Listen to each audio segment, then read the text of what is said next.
আমাদেরকে পাঠিয়েছেন এই বন্যায়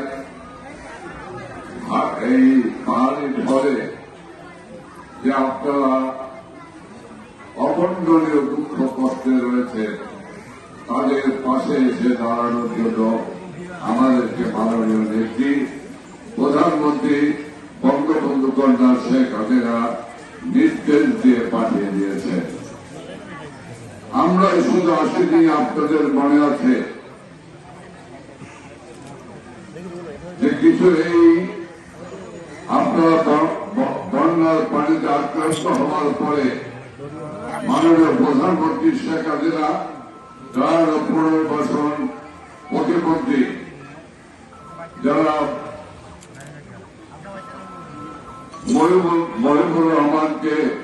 আপনাদের মাঝে পাঠিয়ে দিয়েছিলেন ত্রাণ কার্যক্রম পরিচালনার জন্য। শুধুমাত্র করোনা মানেনি তিনি ছুটে চলে এসেছিলেন এই সিলেটের বানভাসী মানুষদেরকে দেখার জন্য। আমরা আপনাদেরকে আশ্বস্ত করতে চাই যে আমরা আওয়ামী লীগ এই দল ৭৫ বছর অতিক্রম করেছে। এই ৭৫টি বছরে মানুষের পাশে থেকে মানুষের ভালোবাসা আদায় করে মানুষের স্বার্থ এবং বস্ত্ররূপ পাটমন্ত্রী রাজনীতির অহংকার জনাব জাহাঙ্গীর কবির নানক এবং উপস্থিত বিশেষ অতিথি এবং প্রধান বক্তা সহ যারা এখানে উপস্থিত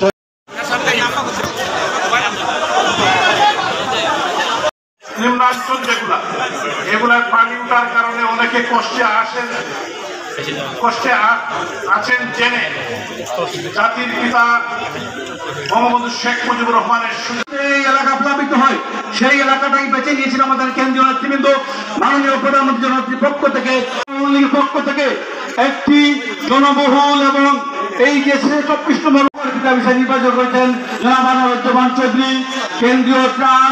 এবং পুনর্বাসন কমিটি উপকমিটির অন্যতম নেতৃবৃন্দ উপস্থিত হয়েছেন। বাংলাদেশ আওয়ামী লীগের কেন্দ্রীয়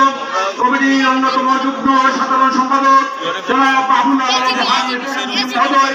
উপস্থিত হলেন। কেন্দ্রীয় আওয়ামী লীগের কেন্দ্রীয় প্রেসিডিয়াম সদস্য বাংলাদেশ আওয়ামী লীগের অন্যতম কেন্দ্রীয় নেতা মাননীয় প্রধানমন্ত্রী জননেত্রী শেখ হাসিনার সরকারের পাট ও বস্ত্রমন্ত্রী হিসেবে আমাদের প্রিয় নেতা মাধ্যমে গ্রহণ করে নিচ্ছি এবং উপস্থিত হয়েছেন বাংলাদেশ আওয়ামী লীগের যুগ্ম সাধারণ সম্পাদক সংগ্রামী জননেতা আমাদের প্রিয় নেতা মাহবুব হানিফ এমপি ভাই, আমাদের মাঝে উপস্থিত হয়েছেন সিলেট সিটি কর্পোরেশনের মাননীয় মেয়র